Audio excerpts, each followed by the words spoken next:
It's stream. No, it's. I don't know if it's streaming yet. Hang on now. Action. Woo! We're live.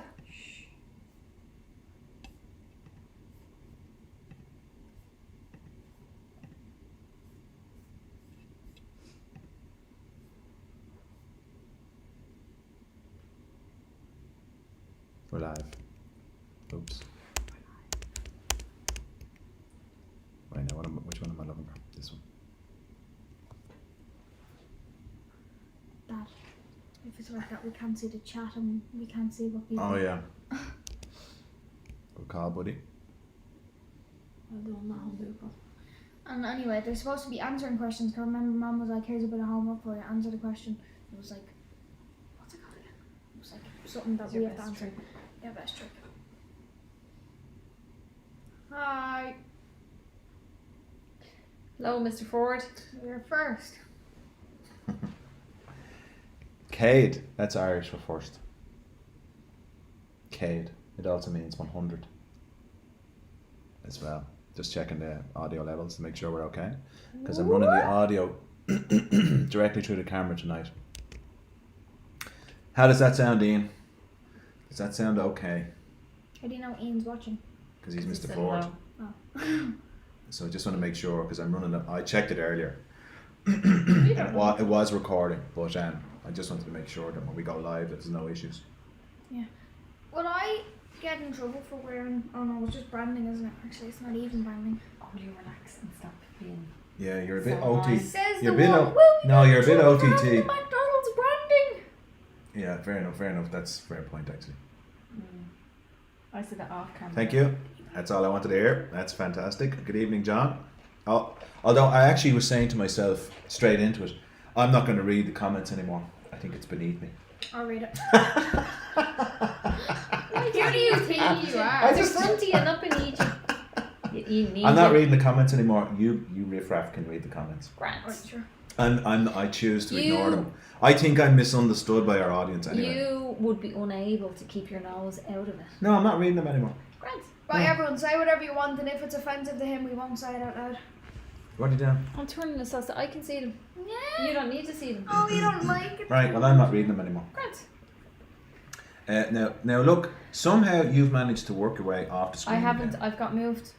So, okay. No, you get out because you're not part of this anymore. Anyway. Now, you see, how come you've gate crashed? What? How come you've gate crashed this week?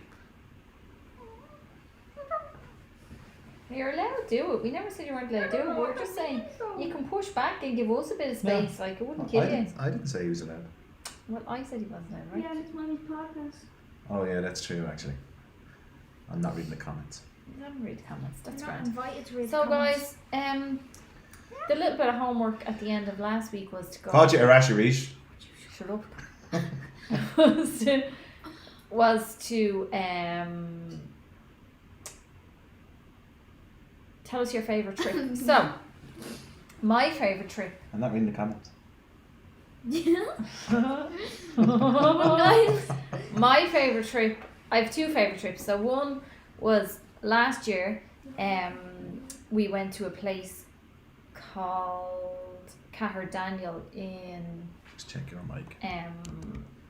Kerry, and what was the name of the Now look, something called your hair and everything, right? Oh yeah, that's going to be very irritating. So to put listen your to. hair off your head and put your mic there. oh, we can't tell You were only anybody. complaining earlier about we were listening to something and the mic was rubbing off something. Or was I imagining you were complaining? Well, I wasn't complaining. I was actually just telling you. I was somewhere the other day and they had a bangle on them. Oh, that's right. That's what it was. I was Yeah. getting confused because I was listening to it. I was watching a thing earlier about J.R.R. Martin, the guy that wrote Game of Thrones, and he was being interviewed. And he's quite a large man, but they put his mic where he had his jacket. And I wanted to listen to it because it was about sexism and racism, in like perceived sexism and racism. But his mic kept rubbing, so I said I couldn't watch it. It was just too Right, irritating. will I continue or would you like to interrupt me again? When you finished, I'll have to say something. Alright, glad. It's about trips. And then obviously our favourite anywhere on the planet is Downings up in Donegal. So they're my two favourite trips. Can I say my favourite trips? You tell us your favourite trips. Well, First thing, I'm gonna do Jay on this one. I'm not actually answering the actual question. Who are you calling Jay? I'm gonna move around. Who are you calling Jay? Answer something else and then somewhat answer the question. Okay, we'll just either stop waffling Exactly, or I'm get on doing with it. So I would actually like to go to Paris, but like Again? not like the 2-day thing. Really. I kind of like to like properly go to Paris. Okay. Or just around France. And So that was, you liked Paris, did you? I liked when we went to. I liked France. I just didn't like where we went last time. It was a bit boring. And I was very hungry. I struggle with the French though. I mean the French language. It's quite hard. And my favourite trip. Parlez-vous français? Oui. Ah, oui, oui. Parlez-vous Baguette. hama? Was it a coulage? What is that? Avec? Voulez-vous coucher avec moi? Voulez-vous coucher avec moi ce soir? It's a French language. You can't copyright the French language. Yeah, but it's Voulez-vous coucher avec moi ce soir? Do you know what it means? right. Okay. So, Something that's a parody.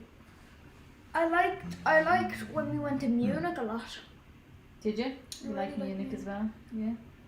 Did you like the 16-hour drive to get to Munich? I'd like to go to Tokyo. We won't be able to go there in November. So, Back to New York. on the trips that we have gone on, what was your favourite? Yeah. Probably Munich or I also Why like Munich? Buildings. I just really liked Munich. It was just, and I liked when Was you. it all the rain I that liked when attracted you- you to it? No, I liked when you got really, really, really drunk in the beer garden. I like that too. I like that too. The beer garden was great. And I got my little plushies that you guys wouldn't let me for ages. Do you remember the camping shop? And at the bottom of the camping shop, they had a pool and you Yeah. could canoe. You could row the canoe around the Yeah. camping shop. Remember that? Yeah. We did do videos of that. There is probably Yeah, a video. there I is don't know if I videos in recorded there. that though. Did I? Well, I would have recorded it. Oh, no, maybe you recorded other people doing it, did you? Probably. Would you have done that? I must go and look at that video. There are videos. We went on a trip. We went on a trip to Germany. We drove to Munich, and it was a long old trip. And but there's this great camping shop. So when you go in, like typically a camping shop in Ireland might have 1 or 2 floors and be small enough.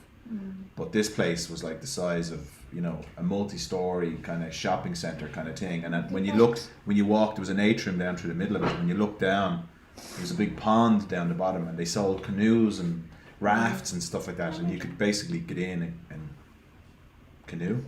Yeah. Do you canoe around? Was it canoeing? Row canoeing.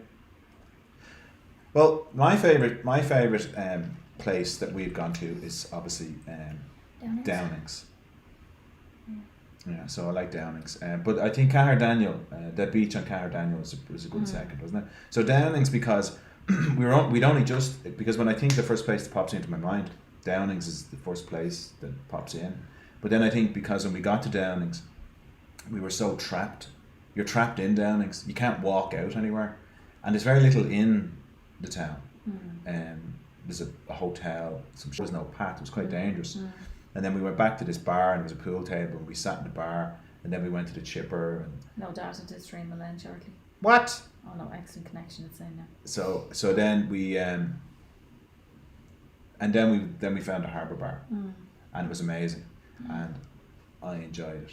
I think it was pretty good, because I think the campsites up to that before hadn't been great. We'd stayed in that one down in Wexford town, which in itself is okay, but there was a family on it that weren't great.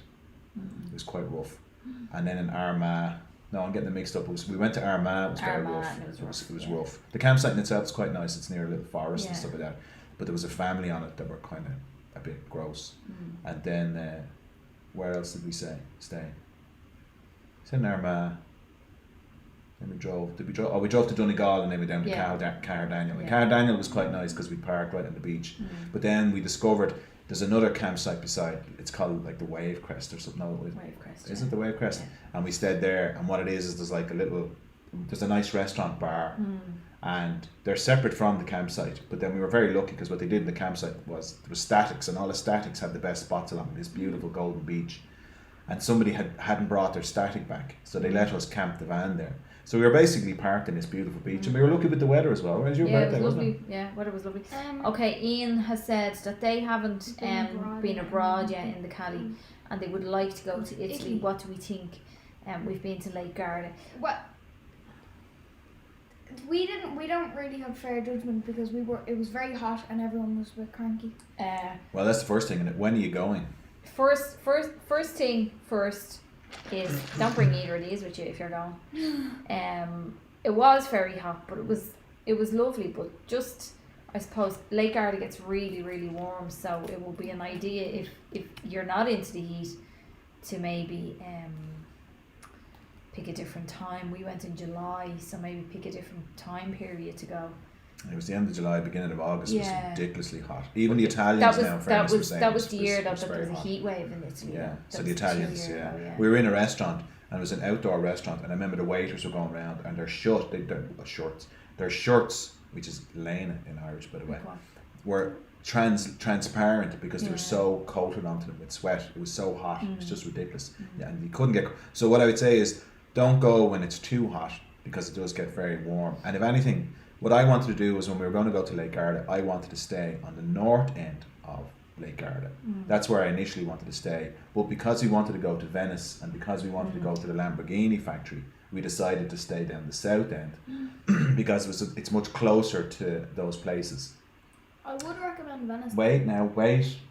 So then when we went on a day trip, so what we did is we circumnavigated the whole lake. We went on a drive one day around the whole thing, and when we got up to the top, we realised that it seemed cooler and fresher, and just generally, it seemed like a nicer place as well. More, I'm going to say, more Bavarian in its kind of way. And then on another trip, we went past the north end of the lake, and we went off up into the Dolomites. And the Dolomites is absolutely lovely as well. So I think there's some nice campsites up the north end of the lake, which is where I would stay. Yeah, because even we were rookies, like we didn't know where to even look. We just knew we wanted to go to Lake Garda. But remember when we went up to that little town that was probably 20 minutes away from where we were staying, we had said that we'd stay there if we were to go again. Yeah, it's much nicer. There's a lot more to do. I can't think of the name. Yeah, but it was a town. It was quite a big town. Yeah. But yeah, there was a lot of stuff in the town, and we were saying if we went back, we would. We'd probably stay in a hotel there. It was lovely. Yeah. So, but the only thing is, obviously, with staying in a camper van, you're going to be driven mad with bugs, the heat, just those kind of things. They're just the main issues, aren't they? But other than that, it is lovely. But I would certainly stay. If I was going back, I would stay up the north end. And that's the thing. Now, again, the advantages is I've always wanted to see Venice. And it was a great opportunity to go and see Venice. I wanted to go and see the Ferrari factory, which we didn't do, but we went to see the Lamborghini factory, but it was Larry the letdown, wasn't it? Yeah, it was basically a car showroom. Yeah, it wasn't great. It's the Lamborghini museum, but it wasn't. No. It wasn't anything. So what else did he say? That's it. Can I have my? You have your say now, yeah. Can I have my? Oh. Don't look at them. I didn't look at them. I just literally handed them to you. Yay. Okay. Pick a number. 7. 7. What? 7. 7. Shocked. You'll get some shock now if you keep throwing in the Google. Shocked. Come on, Chris, remember it's a podcast. Right. Okay. Okay. So what? There's people going to be listening there going, hello. What did you think of school? Like school problems or school pros? What? Right, we'll just do it. Actually, I had a question. Anyway. Okay. Number from 1 to 6. Come on, Christian, it's a podcast. You're leaving these long silences. 6. Did you go to the Gale Talks? No. As children? Yeah. No. Is that it? So the Gael Talk, for people watching and don't understand what the Gael Talk is, I think I was saying this last week, there are areas in Ireland where people still speak Irish on a daily basis. They're called Gael Talks. Now, what they do is during the summer they take kids in who want to study Irish, and they get to hang around with each other all day, and they're only allowed to speak Irish. The whole idea. There's a great McDonald's ad about it, isn't there? Your man, what's his name? What's the name of the character? And he keeps speaking English, and he ends up being sent home. Oh yeah. Can't remember. Anyway, yeah. So that's what happens to the Gaeltacht. You know. That's so. Okay, so Ian came back. Okay, thanks. Great advice. Not sure when yet, or when yet. Maybe I should stay going to Cornwall. Maybe Cornwall's lovely. Why would you leave? But I'll go one day. Yeah, I know. Look, the other thing is the Italian motorways are a nightmare. So they're tolled, but the toll. This is the main thing the motorways themselves are fine. They don't flow as well as when you're driving in France, everyone has it's like driving in Germany. They have much better lane discipline, and the tolls are probably easier to manage. But what I found in Italy was the tolls are stuck at the end of intersections and stuff like that. And if you're driving on the wrong side of the road and you don't really know where you're going, it's very confusing. I found managing the tolls very difficult. So much so that we made the balls of one of them, and we had a load. We had a right palaver, didn't we, over because we kind of went up to one, and then it opened and we went through, but we didn't realise it didn't open for us. It opened for a truck behind us, and we went through. And then when we got to the next toll, we couldn't pay. And then we got it gave us a ticket to say that it didn't record where we came on. And then it was basically saying we had to pay €60, wasn't it? 80 something euro. Was it? Was it 80? So it wanted us to pay 80 something euro, and we couldn't figure out what the hell was going on. And they didn't speak English, and we didn't speak Italian, so it was a bit of a nightmare. And we'd only gone like 11 kilometres or something, wasn't it? It was only three. The toll on the way out was only three. The equivalent toll was only $3.50. Yeah. So what happened was that we went down to the desk in the campsite, and the guy was very good, but he himself then. He struggled. Well, he was saying to me, "You're dealing with Italian systems, you know, and what it is that there's a bit of bureaucracy and a bit of a." So he was dealing with it, and then I had to go back up and get proof. So I was able to bring down the tickets to the museum, which was lucky we kept them. So he was able to send her then, or he was able to tell her over the phone where we were, and then they asked what times approximately. So we get that. So in the end, we paid the toll, and we didn't have to pay the fine. But other than that, what it was basically what they're saying was that if we didn't pay the fine, we would have got a bill sent here. Obviously, they would have been through debt collectors. They would have caught us. And maybe they would, maybe they wouldn't. But they didn't want the hassle of going back to Italy someday, and then the van rage being copped, and all of a sudden we're being told, you owe us €4,000 in fines or something like that. Yeah. So that was the only thing. The heat was unbearable for camping, and I think the tolls situation, although they were a lot cheaper than they were in France. But the toll situation itself is a nightmare. So if I was going back through Italy again, I think I would definitely be avoiding the motorways. Yeah, and I think we said that anyway, because you miss out on so much by going on those bloody motorways. Yeah. David said his best holiday was camping as a child in Bettystown. David, you know what? We've gone to Bettystown a few times, and it's actually been lovely, isn't it? Yeah, we haven't camped there. We haven't camped there, no. We haven't stayed overnight, but we went one Christmas Eve, and we spent a couple of summer days on it as well in the van.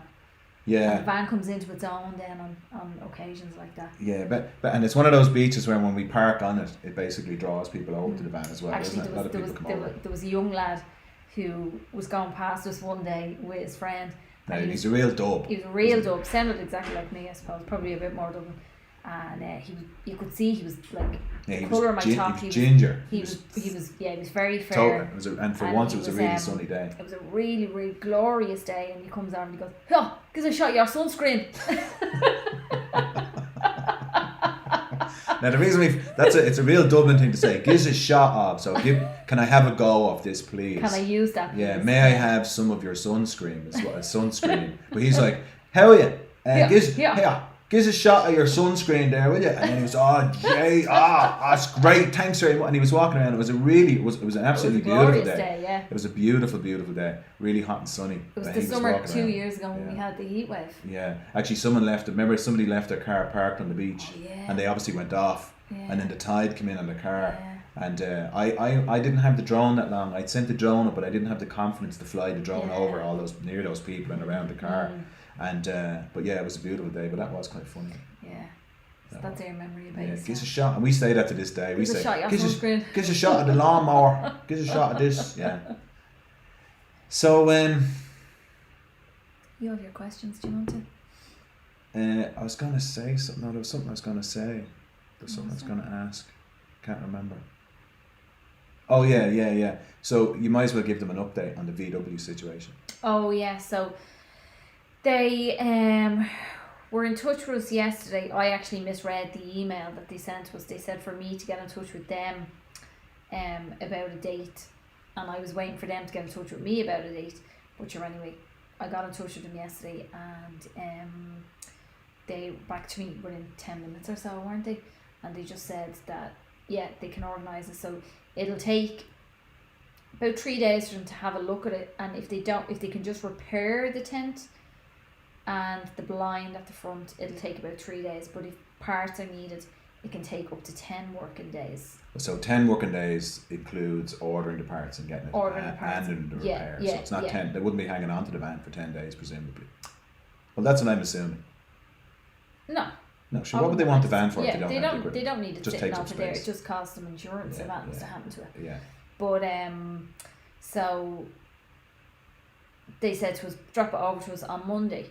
So I just went back and I said, no, Monday doesn't suit Jason and I. We're both in work.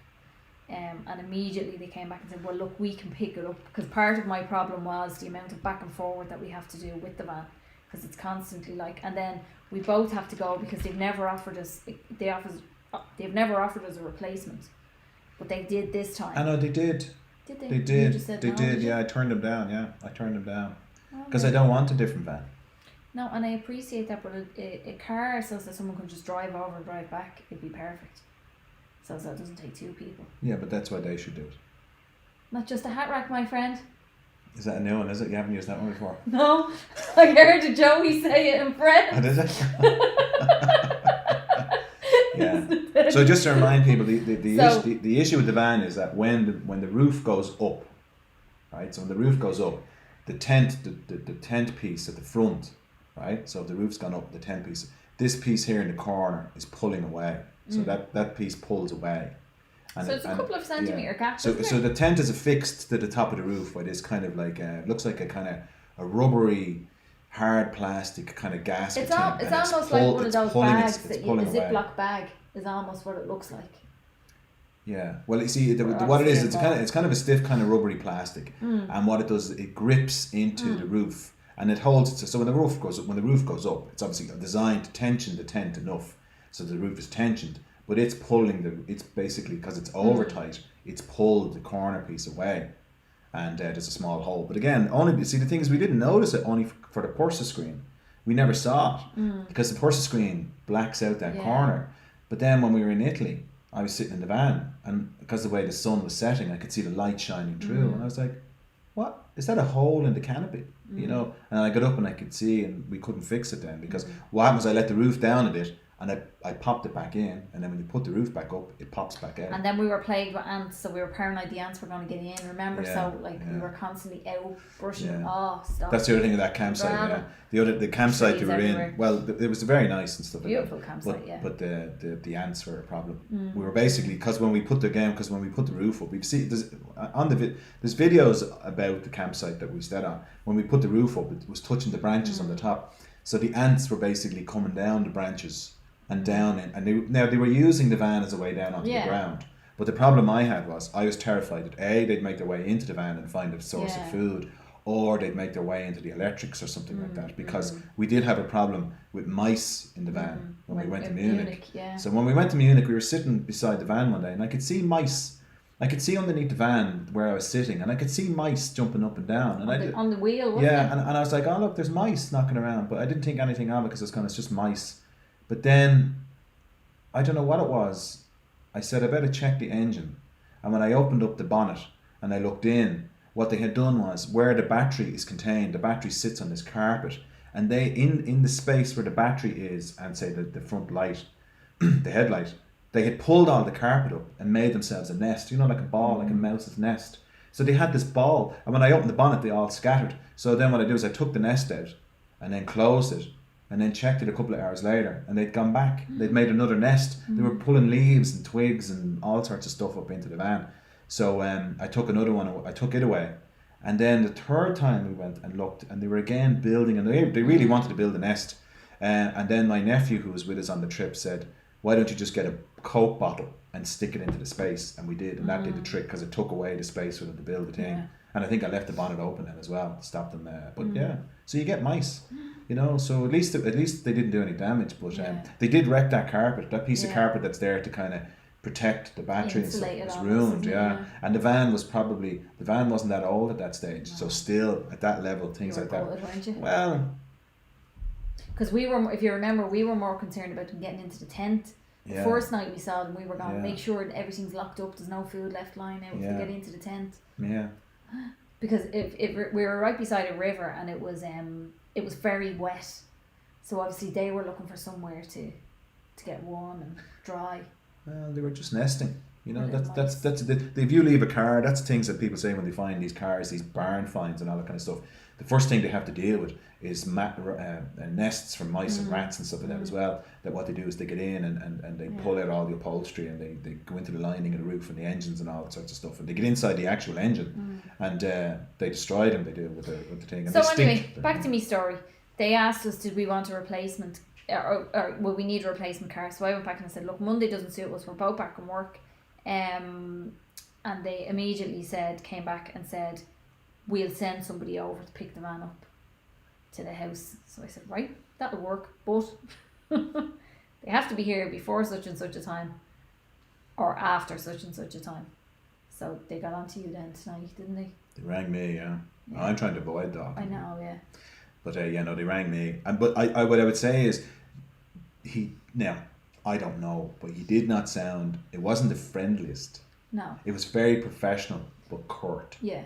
Well, I'm sure he's probably read my emails and he's basically probably seen some of the complaints with the customer care end of it about the damage done to the mirror and the damage done to the. So that would be his team. Do you know what I mean? The guys that he works with that's done that. So, but you know what? I don't care. I don't care either. That's his problem. Well, look, what I'd say is, I'd say they're probably a bit fed up with it as well. No but more. like, they may as well get used to it because we Yeah. have it's my forever van, and Yeah, and as I said to them, 15 times we've been back and forward yeah, just to have problems rectified. In actual fact, so it's 15 times there, 15 times back, and that's just to get the problem checked. Yeah. And then it's 15 times there and 15 times back to get it fixed. So Yeah. they can get used to being a little bit curt with us on the phone if they want to, because they're no more curt than I'll be with them. yeah. Look, anyway, so that's okay. So that's that. So how are we doing for time? What are we doing? How are we doing? But to be fair, that's probably that experience you had. The two men I dealt with in the shop were very nice. Yeah. The services manager, and then the guy we Well, look, you know how More it is. professional. You know the way when you read an email, Yeah. you can misinterpret somebody's email. He was just very professional and very curt with me, to the point, and then off the phone. So and look, not everybody is great with customers and stuff like that as well. You know, there's some people are. Yeah, and it some was a people are Friday excellent, some evening, people late aren't. on a Friday evening. I was surprised when the phone rang at 6. I was like, "Oh, Yeah. what's this?" Like, But when I see that 0146 number coming up, I was going, "That's Frank Keane ringing me." You know. What are they doing as well? What are they ringing me about now? So Ian said he can see the ants. Yeah. The only thing I'd say is we've been to Italy a few times and they do struggle with ants in Italy. A million years ago I was in Sicily and I woke up one morning, I had a bag on the ground and there was like nuts and bits and bobs in it. And it was in a hotel, back when I used to stay in hotels. And there was ants walking back and forward from it. So yeah, they do. They mean business. Remember that fly? Oh, yeah. We got some pizza and we didn't eat it all, and we were bringing the pizza back in the van. We were going to have it later when we got back to the campsite, but there was this fly and basically I was trying to keep the fly out of the pizza box, but it would fly off and then dive back down to and it was trying to get in, and I was like, get out, but I couldn't kill it, and it would fly off, and then it would come back and it was trying to get in, and then when we got back, the fecker had got into the. No, Christian said he's after getting in the He finger got in, hole yeah. where you put your fingers in, isn't Yeah, it? he got in and ruined the pizza. He did the fucking thing. Anyway, so okay, do you want to do a question, do you? Yeah. So you're out of topics, are you? Well, Okay, well, look, a I have, very eventful week. let me see now. I'm tired now this week. Are Every you? time I look at myself, I'm having a nap. Well, you're getting over your cold now, aren't you? Yeah. You've I'm given it to cold. me. Yeah. So So Jason now will probably have full blown, God knows what. well, yeah. Okay, so look, what I'll do is I won't ask you to. What I'll go on about. It's a topic that's seasonal. Right, so here's a question for people, right? Christmas ads. Do you like them, or do you, like me, think they're the greatest pile of rubbish? Go ahead, Vanessa. Christmas ads. And what's your favourite? Or what's your least favourite? And why do I sound so snarky? Because you're a bit snide, aren't you? I've got a cold. Morning, Dunbar, or good evening, Dunbar. Do you know you're the second period? Tonight, Morning. Tonight when I got on to do my class as well, I said to the girls, morning. I don't know, I'm losing my marbles, married to you. Why is it my fault? Because, look at you. Everyone is fine, thank you very much. Christmas ads. Some of them, I don't like the ones that are trying to sell you something. But I like that ad, the Woody's ad, that your man has fixed the ladies' gate. No. Because I think that's such a nice act of kindness. No. No. Go on anyway, I don't like it. Go on, I don't like it. No, I don't like it. You see the thing about it is, my view of them is, right? When there was a few of them, there was the Coca-Cola one with the truck. Great ad. I was about to start singing it. Right? So that's a good ad. I always enjoyed that one. And then Guinness brought out a great ad. You know the one, even at the home of the black stuff, they like they pray for a white Christmas. Yeah.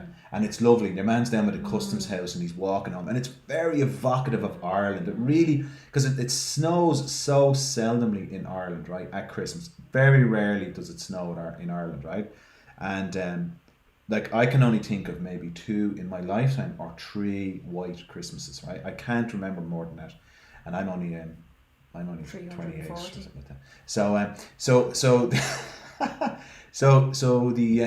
but this ad is very evocative. The bell, and he's going home, and I thought that was very good. There was another one good. There was another one years ago. They did there's another one. They did the house up, and they brought the grandfather back to the generator and everything. The old abandoned house. Yeah. But I think the Guinness one is excellent, and the but now and then obviously Marks and Sparks or something like that would bring out an ad, and they'd go to a lot of trouble, or someone like that, right? But what happens now, I think they're all on the bandwagon, and they don't seem to have the budget or the wherewithal, and it seems to be it's just this. I think they've ruined it. This is the thing. I think Christmas ads now. Well, they're all going for the juggler for the ruined. Years. They go for the real long ad, right? And now the thing is, it's all Me Too, and it's all copycat stuff as well. So it's all just the same kind of. And now what's happened is that even the good ads are lost amongst. Because I still like to watch the Guinness ad, and they still use that ad. That ad is ancient, right? So they still use that. The Coca-Cola ad is still used as well. It's very good.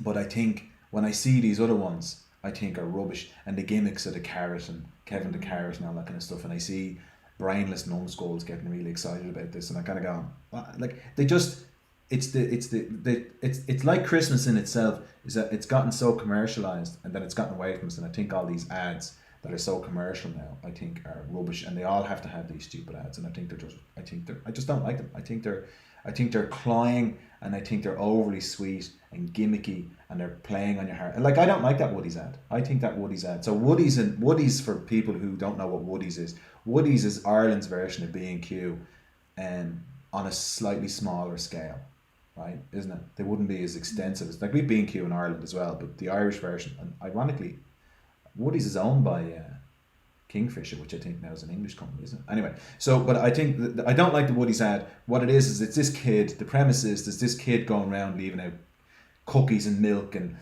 something. Not the ad. It is. He's going. Will he be here? No, will he be super here? value ad. The Woody's ad is where the lady is trying to, the old lady, like Mrs. Elliot, is trying to pull her gate open and she can't, and it's, hi, is that the Woody's blah ad? blah blah. Yeah, that's rubbish as well. Anyway.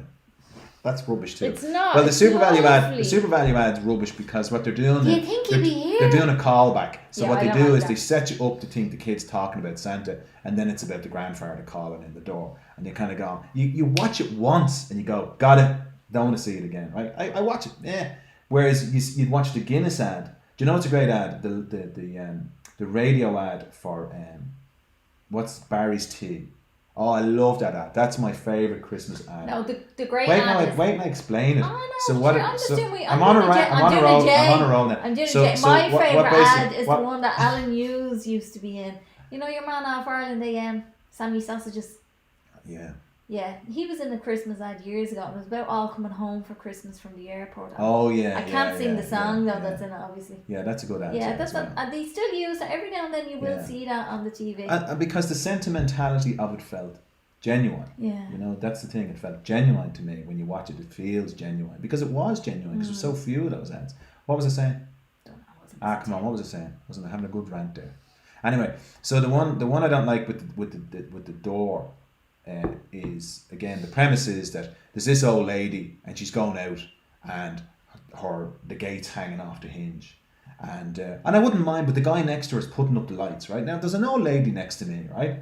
And her gate's hanging off the hinge. And she's pulling it open every day. And I was putting up the lights next to me. Now, clearly, if you're putting up lights, you're either out there with your screwdriver, your drill, or you're doing something, right? You'd say, Mrs. Murphy, will I fix that old gate for you?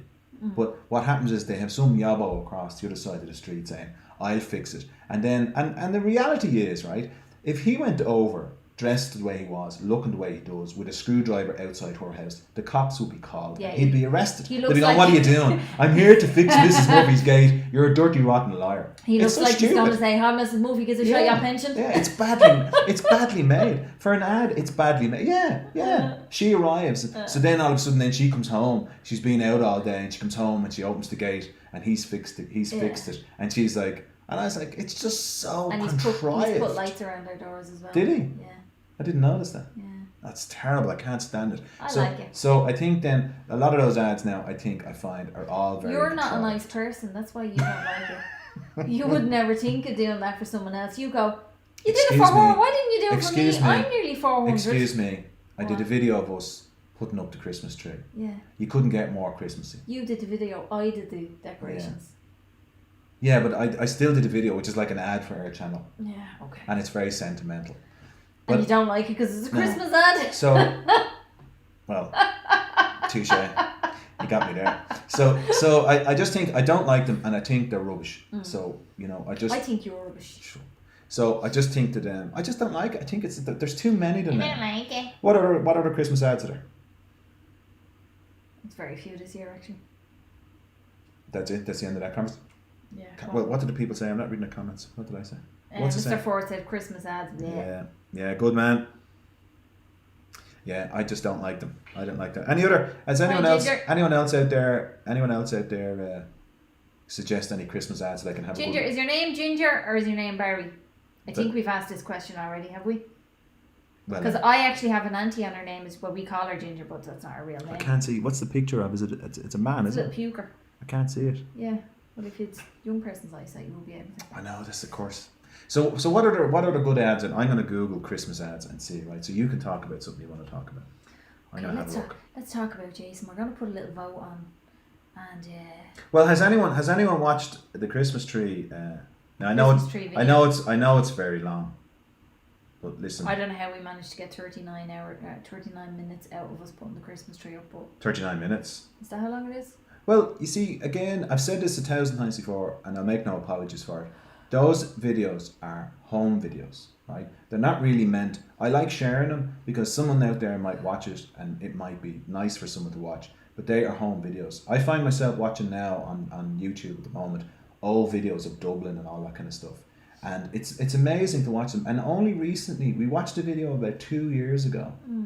We have a video of Christmas 2 years ago. It's called like Christmas Raccoon Lights or something like that. It's on the channel. And what I did was I videoed the tree and then the lights, and then I did a video around the village, and it's only 2 years ago. But you see, the thing is, Christian is changing so much. Like 2 years ago for him, it's 20% of his life. So he has changed within those 2 years quite a bit. And so it's amazing. So in 5 years from now, it'll be like 5 years, 10 years from now, we'll be able to look back and watch, and you'll sit down and want to watch the whole video, because what's boring about it, the video, right, is it's just us three putting up a tree, right? I think you find it's just But us one. in a way, in 10 or 15 years from now, if we're still alive, that in itself is what makes the ad interesting. Dave, you hit Wow. the nail on the head. Very good. Got a whole lot of things for Christmas. Yeah. Got a lot for the family. Fa la la la. I don't know if I can You say can. this, but I'm going to anyway. We can cut it out if we have to. No, this is live. I'm not going to swear. Well, what are you going to say? I'm not going to implicate anybody in anything. I was just going to offer my services to people. Oh, okay. What? I'm running low on cash this month. I'm sorry, I'm not sharing those services with anyone else. I don't care. Well, no, this is like that movie. What's the movie? Indecent Proposal. Yeah. Well, go on if you want $1 to. million? I'd do it for $1 million. I've told you that before. $1 million? Yeah. We just give you a little sedative and you won't know what's going on. Well, say if you left me and then left me with $1 million, I suppose at least there'd be some kind of. Oh no, I have to get something else. Because that's what happened. See, you one ran off it, Robert Redford in the end. Oh, I don't know about Robert Redford. Yeah. You'd probably kill him though. You'd probably get him heart attack. He's an old man these days. God knows I could barely survive it. Go on anyway. I don't know. I won't. What? Go on if you want. Oh, well, all right. So what they're saying is the Coca-Cola ad, right? So that's Dave Morrison's offering me $2 million. the Coca-Cola ad. So then the Clydesdale ad. The Budweiser ad. That was a good ad. I don't know the Toys R Us. Nintendo, don't remember that. Pennies, okay, so that's a good ad. The RTE Guide advert, I don't remember that. Kellogg's Cornflakes advert for Christmas. Don't remember that. Ah, the kids when you come down the stairs and Santa is in. The little blonde child. The Guinness advert. Yeah. What?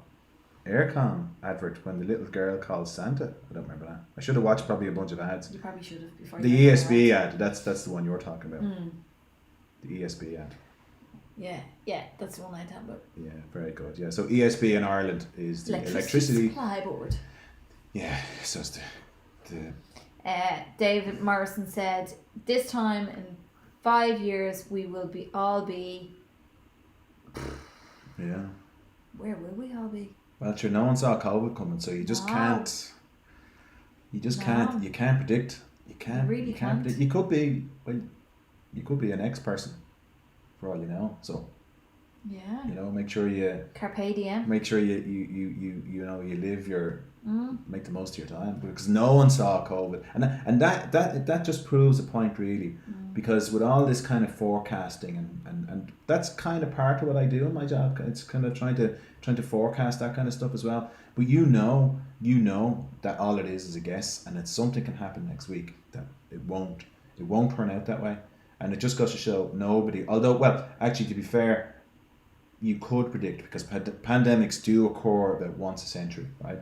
So there is a level of prediction there that there was one, and there were people predicting, but nobody could predict. I mean, well, it was written in a book that it was going to come from China from somebody having eaten a bat. It was written in a book that was out like 30 odd years ago. So yeah, sure. Like Bill Gates and Barack Obama, and all were saying that the next big threat to humanity is going to be biological, and it's going to be created because right. We're chopping down the forests. Because of the wonderful things he does. We're chopping down the forests, and what we're doing is we're in there basically now, and we're living cheek by jowl with animals. There's more animals on the planet than there are people, and we're feeding them antibiotics. Yeah. And what we're doing basically is we're putting ourselves at risk for what? Greed. It's all about greed. All about the money. It's all about greed. All about the dum.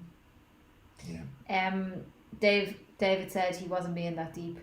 He was doing a quote from Only Fools and Horses.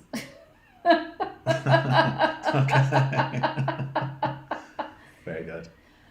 Munch 2, David, Munch 2. So that's it. So the Christmas ads is done. Christmas ads is done. I don't think that was done. There's not enough. Jay. What? Keep it snappy. Keep it snappy. I know. Well, I'm going to mark it as discussed, but I don't think it was. I think, I don't think we've. Well, we didn't rake over the old coals, no. Well, look, I think the thing is that I think, again, like anything, there are these companies now doing this, and it's like people have stopped talking about the Christmas ads because there's too many of them, and they've ruined it. Last night for Gogglebox tonight from this series, and poor old Barbara Windsor. Here's one. Huh? Go on. Just saying, it's very What's sad. your podcast? What do you want to talk about? You want to talk about it? Get out of my pub! Well, I remember from the Carry On Carry On, movies. which is this little dolly board. Yeah, now they were kind of like, I'm of the generation of, they were made in the 50s and 60s, I suppose. So they were out a long time when I was kind of growing up, but back then there wasn't as many. Risky though, weren't they? Well, there wasn't as many movies made as they were now. So when you did see them, they were great to watch and they were great fun. But they're kind of like, well, I'd sit down and watch a Carry On movie, then I'd watch the bulk of the I stuff only on said to Netflix. you the other day that Netflix should put the Carry On movies on. Yeah, and are they going to? Well, you don't know. What am I asking you? Will I make a call? I don't know. Hello, Netflix! Here's a question for you then. How are we doing for time? 15 minutes. 15 minutes. Really? Yeah, these are long now, are they? Well, You started off saying you're only going to be half an hour. Well, you talk a lot. Excusez-moi. Go on. Or I mean, gamaleshka. That's a excusez-moi in Irish. So, Or excuse me, please. gamaleshka? Yeah, gav maleshka. Anyway. Anyway. So, the Irish lessons are coming along well, actually. Jason, Yeah, okay. focus. Here's a question for you. I noticed it the other day. Now, look, if people do this, I'm not casting any. Is it aspersions? Aspersions. It's not dispersions, is it? It's aspersions, isn't it? Yeah. So I'm not kind of knocking anyone, right? So if I say this and people get a bit bent out of shape. Ask yourself why you're getting bent out of shape. Yeah, precisely.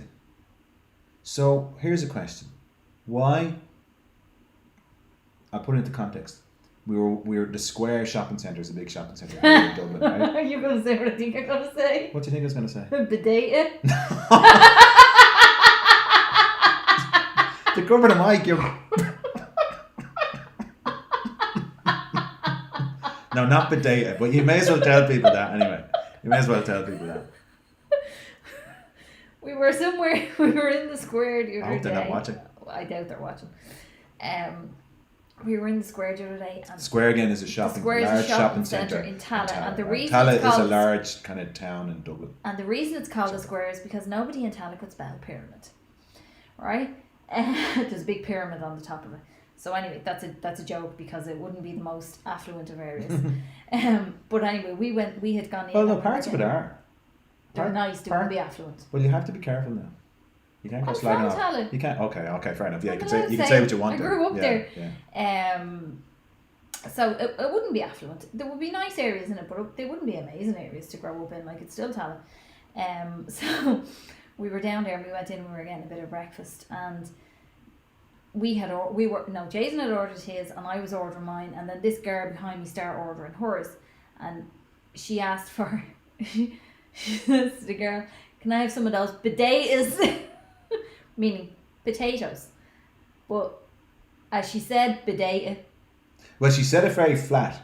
She said, so what it was that we were ordering it. So you have to. It's like a breakfast place, and there's a kind of sneeze guard over the food. But there was also a big perspex screen. Yeah. Everyone had masks on. She had a mask on, and she was behind, so she couldn't really hear what we were saying. So we were kind of saying. So we were in there to get some breakfast. We were saying a few sausages. So it was like sausages. It was like a fry for breakfast and stuff. And it's really nice, right? You may as well give it a plug. Graham O'Sullivan's right in the Square in Tala. It's really great value and really nice. And the guy, or the lady serving us, nice. Talk about customer service. Oh my God, she was so friendly. But then there was two people coming up next to us. And one said, she was trying to, because I had to repeat myself several times to say what I wanted, because you're pointing, but it's kind of hard to make out. So we were saying, I'll have a few days and this, that, and the other stuff. But then that girl came up, and in this dead, flat Dublin accent. So Vanessa was here and I was here, and she was next to you. She was right and then she said, and then she was going, potato. Jason laughed very loud. And the guy beside had actually heard him laugh and copped what you laughed at, because the two of us looked at each other and because I kind of got a shock when I heard him laughing. I was like, what are you laughing at? And he said, they're potatoes. And the girl couldn't hear, and she says, a potato. That was very funny. Well, look, I wasn't laughing at her. No, we weren't. I wasn't laughing at her. It was more the volume in which she said it and how she said it. Well, it was her deadpan, super dead flat. And then to say, it's not even, it's bedata. It's not like bedata. B-D-A-T-A, bedata. There's and you're plenty kind of of things going. I say wrong, but yeah. Like the thing I can't understand is how can somebody get to being an adult and learn that the word for potato is potato. Yeah, So, but now I understand accents. You just need to look on Facebook and you see just how bad when you see people putting in DE for the. Well, I know there's accents and stuff like that, and I know my accent probably sounds funny to people or something like that, but I just think that, you know, to think that somebody gets to that, do you know what it's like? It's like when I see people littering, and I'm thinking, how is that acceptable? How do you think, as an adult, as a grown person, like the time you were down in the drive-thru in McDonald's, and you saw someone throwing rubbish out of their car. I saw a guy one night, I was coming home, I was stuck in traffic, and I saw him, it was the road from City West that goes from, say, the N7 up to City West Shopping Centre, the main road. And what happened was he stopped, opened up his backpack, and he had 2 empty pint bottles of cider. They were empty, right? And he didn't want them anymore, so he just threw them into the hedge. Just took them out and went boom. And they're not going to decompose, No. like they're glass. But like you're kind of going. So I was sitting there in the car like watching them, and you're kind of going, like, in what world does somebody think that it's okay just to do that? You think, what kind of rearing have they had that they think that they can just litter like that, and such disregard for the environment, nature, other people. I'd be, whenever I see people littering like that so openly, I'd be like, I don't know, it's like when I see people spitting. Right now, I understand, like when I was doing a lot of running and everything like that. You understand when you're running, or if you're cold or you're not well. I can completely understand that. But when you see these guys walking along, and next thing they just spit right onto the ground, and you're kind of going, what kind of rearing have you had? Anyway, so the thing with this girl was when she said that, it's just because she said it in such a flat, and I didn't mean to laugh, I just thought it was funny because her accent was so pronounced. But I think to say the word potato when you're saying potato. Anyway, so I sound like a terrible person. I'll fry your router. I met you on Xbox and you were mad. Racist? Okay. You didn't meet us on Xbox because we don't have one. But okay. You were mad racist. What's that? I'll fry your router. I met you on Xbox and you're a mad racist. Okay. I don't know what that means. Anyway, so that's probably someone complaining because we have because we're basically probably no. See, that's the point. That's the point exactly. So you see, the thing there is that, like, now it could be a joke, but the thing about it is that you're when people, now it could be a joke, right? But when people do, if you react to that kind of thing, what it is that in the same way when people get upset over something, what it is that it's your shadow. So what's happening is that when you find yourself getting annoyed over something like that as well, is that you're projecting. Now maybe when I heard that girl saying what she said, maybe I was projecting. I don't know. I just thought it was funny, the volume in which she said it. Yeah, okay. So look, the thing I was going to say, this is the thing I was going to say, and not to upset people, right? So Nate 7111 or whatever it was, So maybe it is a joke. So the thing I was going to say was, why do people smoke? So why do people? This is that was the thing. We're out of time now, I'd say. Anyway, so we'll probably discuss it next week. But when we were walking into the square, and they have a smoking area outside, and then there was people outside smoking, and they were older people, right? So they were standing outside having a cigarette and stuff like that. And I kind of looked at it, and I was kind of going. Now my 3 brothers all smoked. My dad smoked, right? My mother never smoked, and I never smoked, although I did like the odd cigar. So when I saw them, it popped into my mind. I thought it's just becoming unusual to see people still smoking. So I was just kind of wondering what it is. Now you'll see younger people as well, right? So you think, is it? And it seems to be, is it a demographic thing? Is it a socio-economic thing? Is it, or what is it? Why do people still smoke? So why do you think people? I don't know, because I don't smoke. I've never done it, so I've no idea why someone would want to smoke. Yeah. Now, well, why wouldn't you smoke then? Apart from the expense. My mum and dad smoked when I was growing up, and I just thought it was absolutely vile. I just think it's disgusting. The smell of it in the house, the smell of it off you. Yeah. You know, I just think it's a disgusting habit. Well, and then when you see people and their fingers have turned yellow from it. Well, they're purely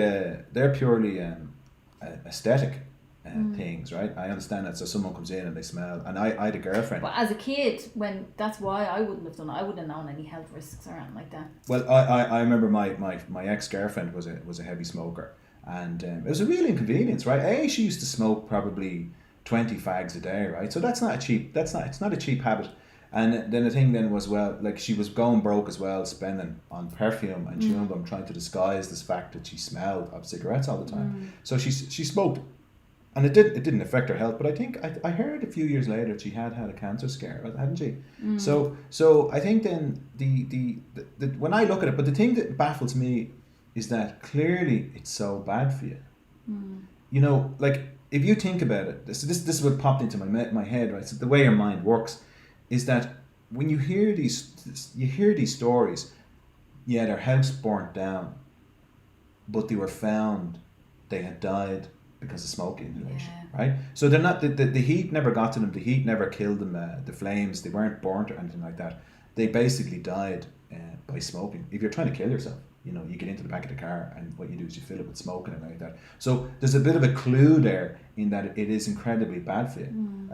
You know, and so I still marvel at the fact that when I see people smoking, that I would question why young people start smoking now. I understand, like the likes of my dad, he still smokes and he has emphysema and like it's just absolutely crazy. Do you know what I mean? He's been smoking since he's been smoking nearly 60 years. Yeah. Do you know what I mean? So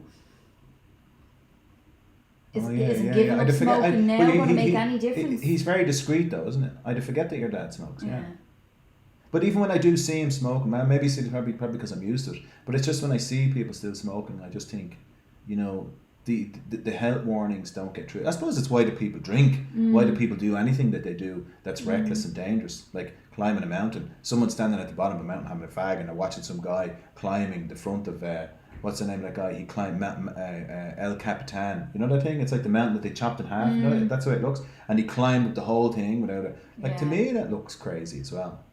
But it's just when I saw it, and I think that when you see people, but very few people are. It seems it is dying. I think as something that it's just sort of like, but why do people? Why it's do more people? An addiction than a choice. Do you know what? I've been learning a lot about addiction lately. It's not that the nicotine or the cigarette is the addiction. It's the why you're smoking that's the addiction. Yeah. It's not the drug, it's not the alcohol, it's the why you're doing that thing. That's the actual addiction. So the cigarette is the sneeze, but the virus is what's inside you as to why you're doing it. Do you know what I mean? Well, I remember when my three brothers all smoked, and they were all heavy smokers, right? And so and I remember then so they all tried, right? They all tried to give up and then went back on the fags and then tried to give up again and then back on the fags. But I think what caused them all to give up was not financial. I think I put it down to health scares. I think as you get older, right? So two of them are older than me, and I noticed myself as of age. Obviously, I'm wearing glasses now.